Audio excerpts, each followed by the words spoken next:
નમસ્કાર મિત્રો, roots of કાઠિયાવાડીમાં આપનું હાર્દિક સ્વાગત છે।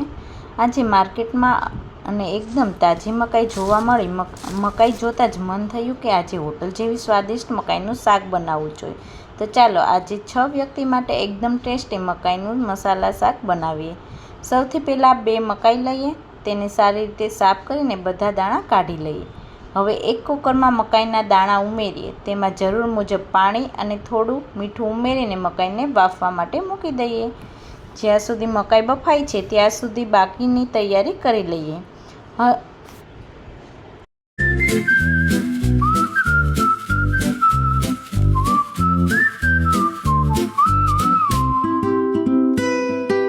આપણે અહીં 4 થી 5 મીડિયમ સાઇઝની ડુંગળી લીધી છે। ડુંગળીના નાના નાના ટુકડા કરી લઈએ અને તેને એક ચોપરમાં ક્રશ કરી લઈએ। તમે હાથથી પણ બારીક સમારી શકો છો। હવે 2 મીડિયમ સાઇઝના ટમેટાં લીધા છે, તેના પણ મેં નાના નાના ટુકડા કરી લીધા છે। સાથે 1 ઇંચ આદું, 2 થી 3 લીલા મરચાં અને 10 થી 15 લસણની કળીઓ તૈયાર રાખી છે। હવે સૌથી પહેલાં ટામેટાને આપણે ચોપરમાં ક્રશ કરી લઈશું। ત્યારબાદ આદું, લસણ અને મરચાંને પણ ક્રશ કરી લઈએ તેવી જ રીતે।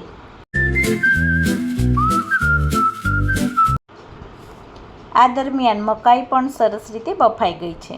હવે તેને એક બાઉલમાં કાઢી લઈએ। હવે એક પેનમાં 1 ચમચી બટર ગરમ કરીએ, ત્યારબાદ બાફાયેલી મકાઈને તેમાં ઉમેરીશું। સાથે 1 ચમચી મીઠું અને થોડોક બ્લેક પેપર પાવડર ઉમેરીને 2 થી 3 મિનિટ સુધી હળવેથી સાંતળી લઈએ। હવે આ બટરવાળી મકાઈને એક બાઉલમાં કાઢી લઈએ। અહીં 1 કેપ્સિકમના ચોરસ ટુકડા અને બારીક સમારેલી કોથમીર પણ તૈયાર રાખી છે। હવે એ જ પેનમાં થોડું તેલ ગરમ કરીએ। તેલ ગરમ થાય એટલે તેમાં જીરું, મીઠા લીમડાના પાન, તજ અને તમાલપત્ર ઉમેરીને સરસ વઘાર તૈયાર કરી લઈએ।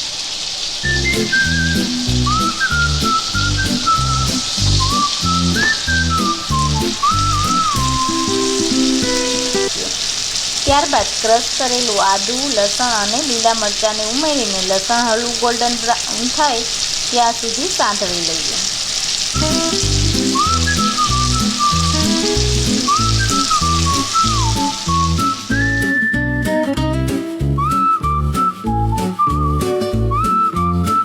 હવે ક્રશ કરેલી ડુંગળી ઉમેરીને મધ્યમ તાપ પર હળવી ગોલ્ડન થાય ત્યાં સુધી શેકી લઈએ।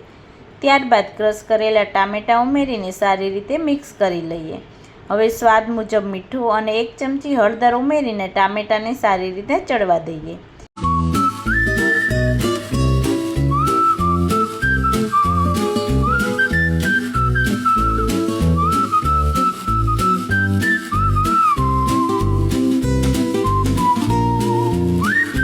ત્યારબાદ કેપ્સિકમ ઉમેરીને મિક્સ કરી લઈએ અને 2 થી 3 મિનિટ સુધી ચડવા દઈએ।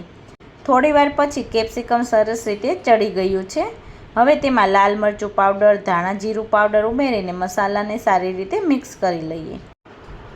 ત્યારબાદ મકાઈ ઉમેરીશું, બધું સરખી રીતે ભેળવી લઈએ। હવે જરૂર મુજબ પાણી ઉમેરીને ફરી એકવાર મિક્સ કરી લઈએ અને મધ્યમ તાપ પર લગભગ 10 મિનિટ સુધી ચડવા દઈએ। 10 મિનિટ પછી ગ્રેવી એકદમ સરસ રીતે તૈયાર થઈ જશે। હવે તેમાં થોડો લીંબુનો રસ અને બારીક સમારેલી કોથમીર ઉમેરીને છેલ્લી વાર હળવેથી મિક્સ કરી લઈએ। તો તૈયાર છે હોટલ જેવી સ્વાદિષ્ટ મકાઈનું શાક। હવે તેને એક સર્વિંગ બાઉલમાં કાઢી લઈએ અને તેના ઉપરથી છીણેલું ચીઝ ઉમેરીને ગાર્નિશ કરી લઈએ। આ શાક રોટલી, નાન, કુલચા કે જીરા રાઈસ સાથે ખૂબ જ સરસ લાગે છે।